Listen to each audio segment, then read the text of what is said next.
Baiklah Bapak Ibu, Saudara sekalian, kita akan mendengarkan firman Tuhan yang menyapa kita pada pagi hari ini. Tertulis dalam kitab Habakuk pasal yang kedua, ayat yang pertama hingga ayat yang keempat. Demikianlah firman Tuhan. Aku mau berdiri di tempat pengintaianku dan berdiri tegak di menara. Aku mau meninjau dan menantikan apa yang akan difirmankannya kepadaku dan apa yang akan dijawabnya atas pengaduanku. Lalu Tuhan menjawab aku demikian. Tuliskanlah penglihatan itu dan ukirkanlah itu pada loh-loh supaya orang sambil lalu dapat membacanya. Sebab penglihatan itu masih menanti saatnya, tetapi ia bersegera menuju kesudahannya dengan tidak menipu. Apabila berlambat-lambat, nantikanlah itu, sebab itu sungguh-sungguh akan datang dan tidak akan bertangguh. Sesungguhnya orang yang membusungkan dada tidak lurus hatinya, tetapi orang yang benar itu akan hidup oleh percayanya. Demikian bunyi firman Tuhan. Saudara yang dikasihi Tuhan Yesus Kristus, pernahkah kita mengalami ketidakadilan dari orang lain? Misalnya kita dibully, atau mungkin misalnya kita diperlakukan tidak baik, atau mungkin barangkali kita ditindas. Tentu barangkali ada di antara kita, ya. Lalu bagaimana kita memandangnya? Bagaimana kita meradang meminta jawaban dari Tuhan kalau persoalan itu terjadi kepada kita? Tuhan, mengapa Engkau membiarkan ini terjadi? Mengapa Tuhan tidak bersegera bertindak? Mengapa Tuhan tidak membela orang benar? Mengapa Tuhan tidak segera membungkam orang jahat? Tentu barangkali demikian doa kita kepada Tuhan. Itu artinya bahwa kita menginginkan keadilan dalam hidup ini. Sama seperti halnya yang dialami oleh Habakuk. Dalam pasal 1, dia melihat dan kejahatan bangsanya yang sudah jauh meninggalkan Tuhan dan pergi menyembah ilah-ilah lain. Allah gumodang nama, tumorok nama halak, nama resobba, tude batana asik, mangulaon aka ulau nasodenggan, ujungna gabi torok ma sian bangsoi mangulahon nasodenggan. Tarsongon halak batak deh. Adong padohan si sogo do halak nama dok nasi tong. Alani dang didok ibana nasi tong ujungna gabi do ibana mangulahon naso si tong. Karena banyak orang yang sudah melakukan yang tidak baik, kejahatan, keonaran, dan mungkin menyimpang dari kebenaran, maka dia juga melakukan yang demikian. Dak bau to mangan dohok dohi tadi sih. Ala didok nakin si sogo dohala nama dok nasi top. Ujungnya gabe do mahita mengulaho nasosito. Nah, Bapak Ibu Saudara sekalian, bahwa inilah yang dilihat oleh Habakuk, para pejabat sesuka hatinya mengambil hak rakyat, merampas milik orang yang tidak berdaya, ketidakadilan berjalan seakan mereka tidak memiliki Tuhan. HP par minggu donasida. Dakolani HP par pungu donasida. Alai ditindas donganna. Dalam kondisi itulah Habakuk berteriak kepada Tuhan. Dia mengatakan, berapa lama lagi Tuhan aku berteriak meminta tolong kepadamu. Saya leleng naik Tuhan. Seperti ada nyanyian, Tuhan berapa lama lagi engkau sembunyi daripadaku. Itulah keluhan, teriakan dari orang-orang yang meminta keadilan di dalam hidupnya. Lalu dalam pasal 1 ayat 5-11 Tuhan menjawab bahwa Tuhan akan menghukum Yehuda bangsanya dengan mendatangkan bangsa Kasdim. Mereka akan menjajah dan membuang mereka. Mereka lebih kasar dari bangsa yang lain, diperlakukan tidak manusiawi. Itulah yang datang ke hadapan umat Israel. Oleh karena itu, Habakuk bertanya, di manakah keadilanmu Tuhan? Mungkin barangkali Bapak Ibu, kita yang ada di sini mengatakan demikian ketika ketidakadilan itu terjadi. Tanoku matano, HP au dia duon, ngeri nai, dohonot ta dosongone. Donga tubuh museng ini naman gugati, ngeri nai, Tuhan. Wah, siapa sembuang wow. Maka demikianlah teriakan dari orang-orang benar. Pada pasal 2, Habakuk menunggu dan kemudian Tuhan memberi jawaban.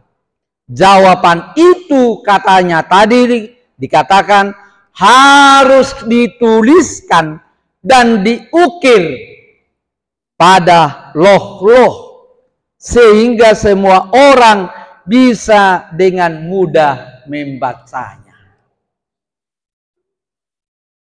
Harus dituliskan.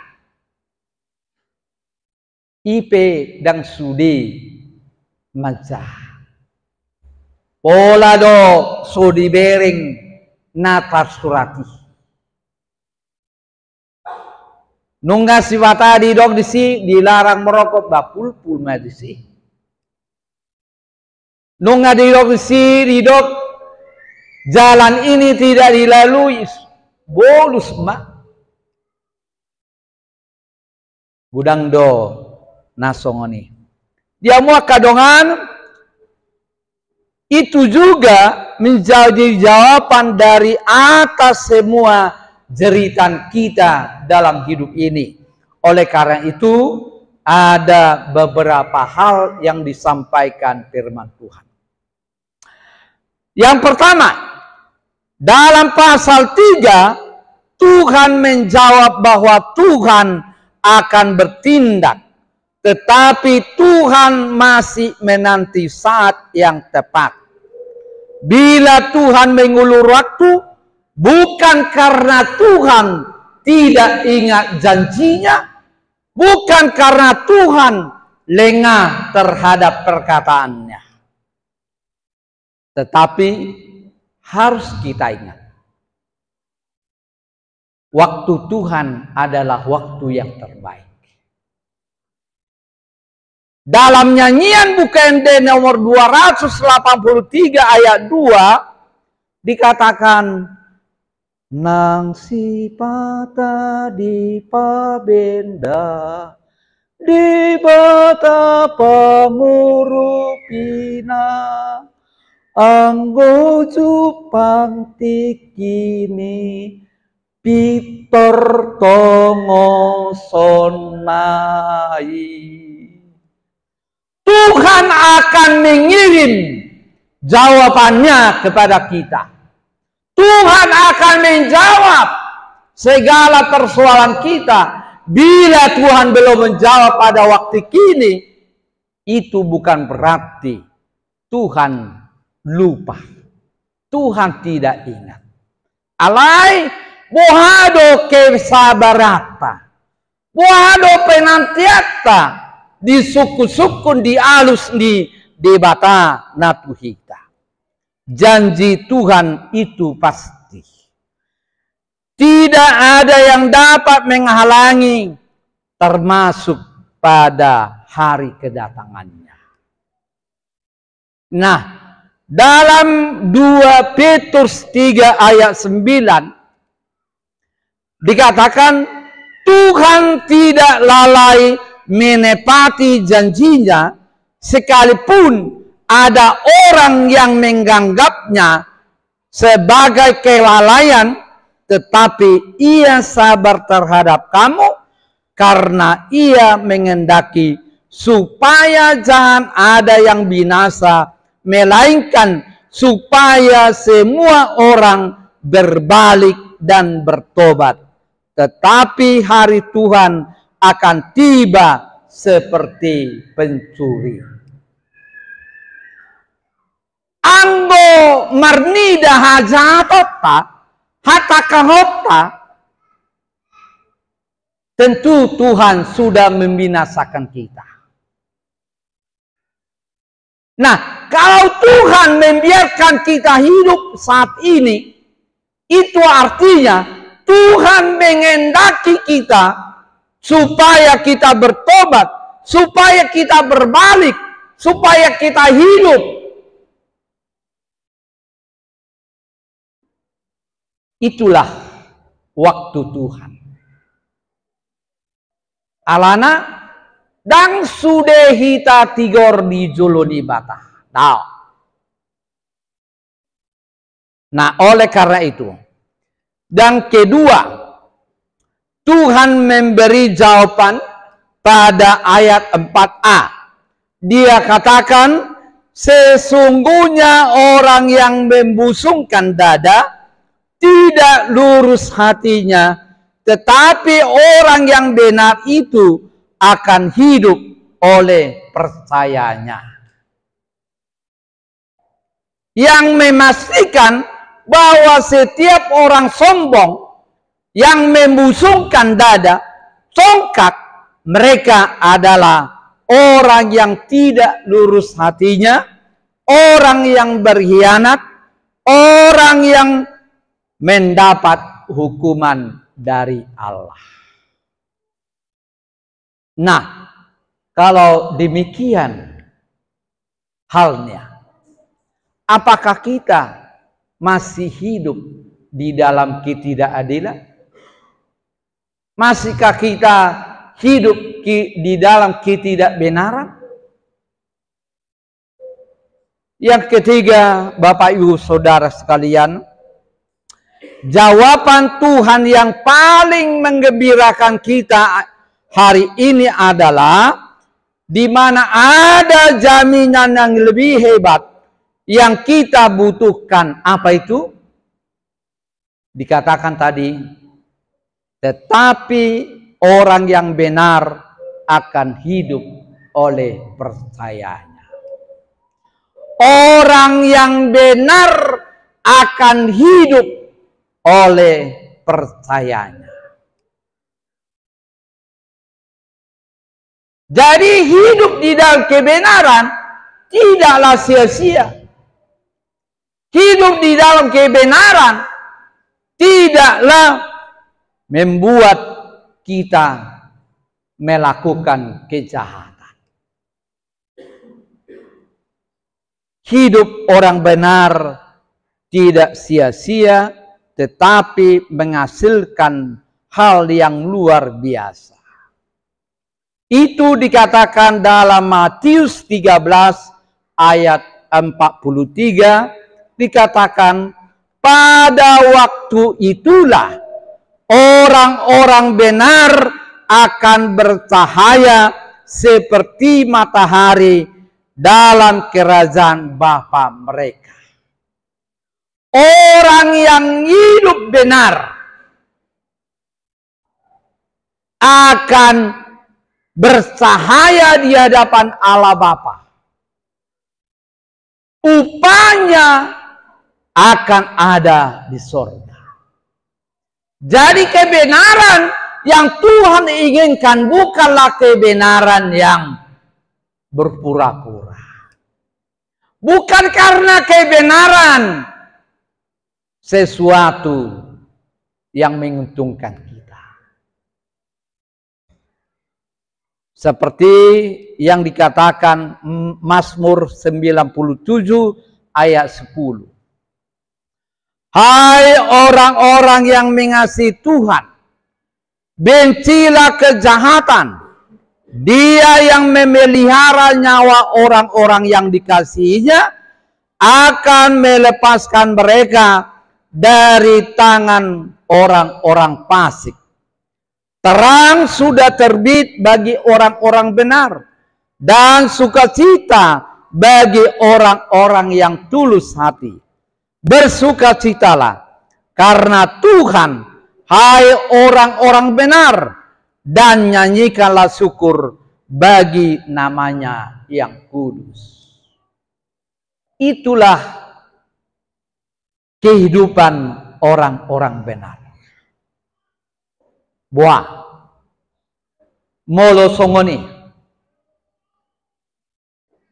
di bagasan hasi tongado nguluta di bagasan tikyo atau di bagasan kepura-puraan. Tetapi Bapak Ibu Saudara sekalian, orang yang lalim, orang yang tidak benar, dia akan mendapatkan ganjarannya dari Tuhan. Karena itulah yang dilakukan oleh umat Israel. Tuhan marah. Nah, seringkali kita bingung mengambil keputusan di tengah dunia dan masyarakat sekarang ini. Semakin banyak orang yang bergelimang dalam dosa dan kejahatan, tetapi hidup mereka bergelimang dalam harta